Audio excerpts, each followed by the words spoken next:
Look at that guy. Welcome to Wisdom from the Porch. Wisdom from the Porch comes to you from Las Brisas Retirement in San Luis Obispo, California. We have a wonderful guest speaker tonight. And right after we have our beautiful lecture, we're all going to head for Nucci's Fine Italian Pizza. Really? Okay, I would like to, and very happy to introduce Denise. Denise is the manager at Las Brisas, at WIlshire Bereavement. We've known each other a number of years, at least 5 years. And she's going to talk about grief. This grief thing seems to be like a nebulous floating thing, you know. Mm-hmm. And we all grieve over something. And it was quite interesting. Yesterday afternoon, I was leaving, and one of our residents said, "Bill, I want to talk to you." She knew you were coming. And she shared with me a relative of hers whose daughter got killed in a car accident, and 4 other people, young, aspiring young nurse. And she said, "This is so appropriate." She wanted to be here today, but she had a doctor's appointment. So I would like to have you introduce yourself and explain to all of us the different types of grief. Oh, there's many different types of grief. Well, I'm happy to be here. Thank you for inviting me. Well, grief is one of the most dynamic forces in our lives. And we have a lot of loss in our lives from the minute we're born, you know. But in our society, we talk all the time about how to acquire things. How do we get things? How do we get a job? How do we get a house? How do we, get a relationship? How do we get things? But we never talk about what to do when we lose them, right? So loss isn't spoken of very often, and people are uncomfortable talking about loss and grief. So there's many different types of grief. Grief is a normal response to loss. And people can have, let's see, where should I start with the types of grief that there are? There's complicated grief when you have a lot of deaths. And as we get older and as we age, we start to lose more people around us, right? And so if we don't deal with the pain of the grief and work through the grief of the first loss that we have, those losses mount up, all right? And they can trigger other losses. Like say you had 3 or 4 different losses in your life and you really didn't have the time because you were busy in your life to deal with them. And then your spouse dies or your best friend dies. It can trigger all those other losses because they haven't been dealt with. Our body is going to hold on to our emotions until we deal with them. It's just the way it is, and that's why we can feel physically ill. We can feel tired. We can get more colds and flus. We can have sleepless nights because what does grief want? Grief and mourning, they want to be acknowledged. They want to be seen and heard. That's why people come to us. Nobody else wants to talk about my husband's death anymore. Nobody else wants to talk about her anymore. I don't understand it. Nobody talks to me about it anymore. People come to us because they're like, I'm in pain all the time, physically, emotionally, and I don't know, is this ever going to go away? I just need somebody to talk to. So that can make it complicated if somebody's isolated and alone, because grief is isolating and grief can be very lonely. All right. So that's why it's so important for people to recognize their grief.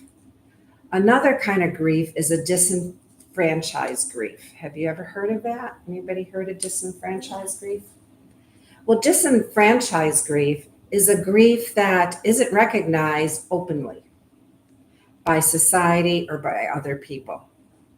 So that's like suicide, drug overdoses, exes, ex-husbands, ex-wives,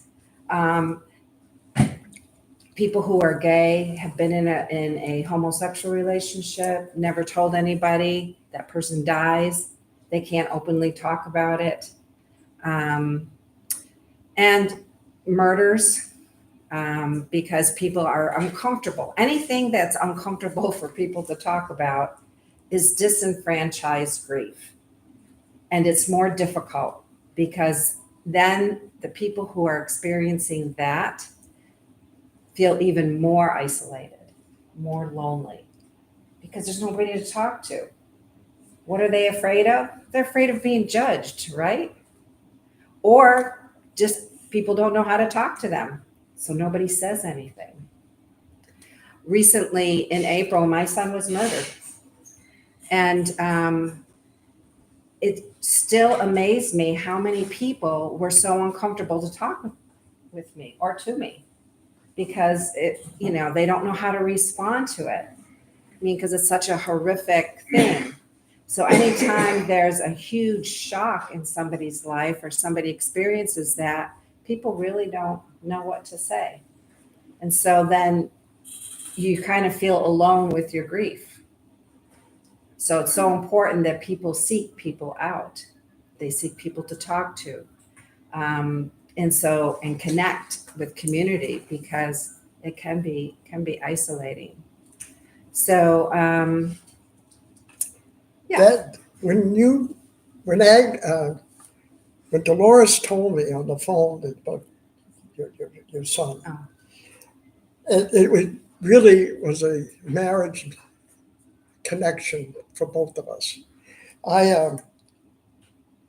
You people don't know it, but for 33 years, I was involved with families and children of murder victims and helping to form a support group. And I gave Dolores the head lady of the United States of America in this field.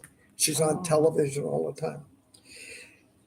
One of the key things that I found is to learn to listen. I saw a mother come out of court and furious. I bet. And no justice was served. Immediately, I found two forms of grief: the anger at a system, anger that no one wanted to listen. And the judge, in his divine wisdom, says, your son is at a better place. Oh. Well, her son's better place is sitting right next to her. Right. And watching TV and going to eat. But from listening to people for 30 years, that form of grief, everybody is grieving in some way. Yes. And it has helped me, very much so, watching my wife deteriorate. That's grief. That's grief. That's anticipatory grief. Yeah. I didn't mention that. I should have mentioned that. And if I don't share it, then you become alone with it. You are alone with it. Yeah, I become a loner, and I'm embracing it. Right. And it's dangerous. Yeah. And it's, I've tried to talk to you a number of times, is why is it that people don't want to walk to that door and say, close to home. I'm hurting. Yeah. I'm hurting. Because you're right. And people want to fix things. Yeah. We're not there to fix things. Like nobody can fix my pain. Nobody can take away the pain that I'm never going to see my son again. Nobody can do that. But they can be a witness to it. They can just be there and just say, I'm sorry. That's an awful thing to happen to you. And If you ever need anything, I'm here. Do you want to go for a walk? Do you want to go out for lunch? You know, just so you're not alone with it. Or tell me about your son. You know, who was he? You know, so help people talk about their grief. You know, we don't have to get personal, and sometimes the people don't want to talk about it, but just that acknowledgement and that recognition that somebody has said, you know, I know you just lost somebody recently. I'm sorry. I'm so sorry. You I know, think it's most of the time misunderstanding. yes. What is the misunderstanding? They think if they mention that, they will cause more Pain. pain to you. Right. They don't want to remind you with the problem Right. what you are having. So they get scared to talk to you a lot. Mhm. Yes. And it does the opposite. But they don't know But that. they don't know that. Yeah. This is why we have programs and educational programs to say that, you know, it's okay to talk about it. And the other thing that people don't basically want to stimulate is to see somebody cry. If I mention it, they may cry, Mhm. you know, and we're so uncomfortable, but our tears are a way to release emotion. We have tears for a reason. They're good, they're healthy, you know? And sometimes if somebody starts to cry, you can just sit there and be there again, just be there. And even anger. Anger is a way, basically, a lot of people get angry because it's easier to feel anger than to experience their pain. Very good. So, you know, and that's just a normal response. You know, I don't know how to deal with the pain that I'm feeling, so I'm going to be pissed off at the world. And those are the people that we sometimes call grumpy, or they're frustrated about everything. It's just like, what's wrong with this person? They're just lashing out all the time. Well, they're lashing out because they don't know how to contain Yep. their grief and their pain. And one thing I did learn from the groups, and I'm glad that in many ways you can help so many people up there now because you really personalize it. Yeah. As I came up with this concept preparing for one of their conferences, and I looked at it in a holistic approach, the whole grief process, and I only could have experienced because I almost lost a son through being shot Right. and didn't know if he was dead or alive. But that's not the same thing these people went through. But I looked at it as a holistic approach, Okay. the whole person. And if you leave any one of these out, you're not going to heal or start to heal. The mind is very, very important. And so what happens to the mind during grief? Yeah. Fog. Okay. Can't remember anything. And in the beginning of grief, you can't even hear anything. So somebody who's just lost somebody, they'll say, you know, well, I told this person, or I told my mother 3 or 4 times this. Well, yeah, she can't hear you. She'll say, yeah. She'll say yes, yes, yes. But because it's a coping mechanism, because we can't take in, we can only take in so much. And the shock of the death or the grief of the death is taking up the whole body systems. So the brain gets fogged, and that can last for, you know, 1 to 3 months, you know, that they just have, we call it brain fog. I had it really, I never really experienced it that much in my life. And then when my son died, I said, oh, wow, this is what it is. And I didn't have the bandwidth to listen to people or to take in everything they were saying. So, you know, if 3 or 4 people were talking to me or came in and were talking to me for a while, I'd be saying to myself, why are they talking? What are they saying? I just can't take it in right now. So you have to give yourself some time.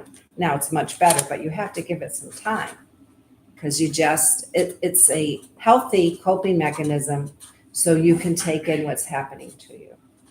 And then I also mentioned you have to do the mind, the body. That's an interesting thing. For years and years, walking and being with people who have really been hurt, Mhm. if they don't take care of the body, they start isolating, they become angry, and then in some situations, there's even the concept of revenge. And so if you don't take care of the body, And it affects the body in Yeah. different ways. Yep. It affects the body, and your immune system can drop for a little while. You can have joint pain. It's more difficult to move. You can have a lot of sleepless nights, because your mind's trying to make sense of it. So those are normal things. And those things do subside as you work through your grief and you start the healing process. One thing I want to make sure that I mention is, why is it so important that people do their grief work? People say, well, I don't know. I'm just going to get busy with work. I'm just going to distract myself for a while.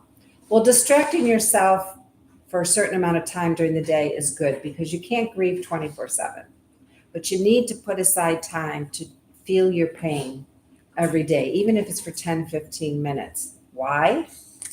Because what happens with the heart is that it starts to shut down because your pain is so deep. And then you don't let the joy in either. So as you start to heal and the grief softens, then the joy can come back into your life. And you can start to have relationships again with people, like friendships or whatever, allowing people to be close to you again.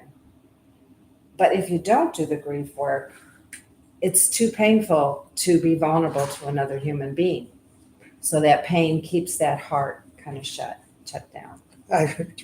you already took what you already said. I'm sorry. No, that's all right. That's good. Yeah. Then the next one is quite interesting. As I was talking to the folks, is the spiritual part. Oh, yeah. I'm telling you, it flip-flops quick. Is the anger towards God. Why the name of God? And I mean, you need to be prepared to hear every word that some made up. Is the how can that happen? So the spiritual part plays a tremendous role in this. And not a religious one, because that can become structured. And some people have been damaged in that structure. Right. And they don't need to be reminded of that. Right. But a spiritual component is vital, because and then the danger of that spiritual component is if you don't have a network, it can become again frustrating, And because we're feeling people. that's right. And spirituality, it can help some people who have a deep faith. It can actually be a blessing for them that they have a deep faith. They may be angry at God, or they may get angry at the universe, but they usually come back around because that faith, that's something that's an inner wisdom that people have. But it's very much entwined in the first task of your grief, which is accepting the death. So acceptance of the death is the spiritual aspect It very of is. it. And yes. If you don't have a Christian faith, it's very difficult to accept death. But a spiritual faith does support you. And spiritual faith encompasses all But faiths, all beliefs. But I'm talking about a Christian faith here. That's the only thing I know. Right. We're Right. made that way. Yeah. But there's a denial also at that time. I've seen it where a chaplain would say, well, you're in a better place. No, they can't understand that. And that's why people don't say anything too, is because sometimes they don't know what to say. Yeah. But to say that they're not, how do we know they're in a better? I mean, that is your faith. You don't know what their faith is. You don't know what they believe in. It's because people don't understand grief. And they say things like, even a friend of mine, her son committed suicide. And it was a year later, and somebody just saw her and said, oh, You look great. You look just the same. And she's like, I am not Yep. the same. Because once you have a really significant loss in your life, you are never the same. You are going to be transformed, and you are never going to be that person before. And it's a gift in a lot of ways, because I've seen people transform into including their loved one in their life in a whole different way and becoming a different person. So that's one of the gifts, actually, of grief, is the transformation. And so that's why during my talk is that I believe you need the mind, the body, and the spirit. Need balance. All connected. And if we leave one out, we're not going to heal. Grief work is the balance between all three that you're talking about. Mhm. It's grief work is bringing balance back into your life, because it's like you're thrown off when you have a major grief in your life or a major loss in your life. You know, it's just like people who maybe lose their jobs, their careers, their home. Aging forward, as you age, life changes. You can, like move into a different place, be around different people, not be in a familiar home again. Those are huge losses. All of that. So we have to. Grief is balancing all of that. How do you balance all of that? And for the Christian faith, if you stop and think and make it real, is that Christ, he wept. He wept. That's important. We have to cry. Yes. He wept over Lazarus. So we have to become real people. He wasn't afraid to talk about anything. Exactly. Because grief is deep. Yes, it is. And it can come back 5 years from now. Yeah. A song, a smell, or you wake up at night and there's that memory.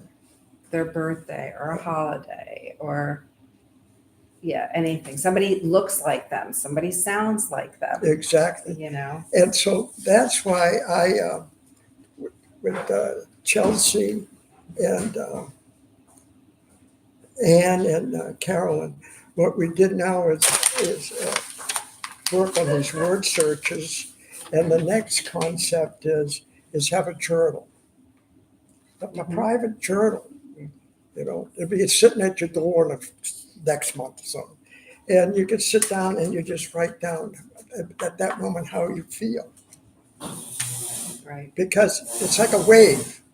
It hits the shore and then it goes out. Then all of a sudden the waters are calm. Then bam, it's a tidal wave. And we all going to experience in different ways. And that's why in December we're going to have a light up a life. We've lost a lot of people we know in this building. A lot.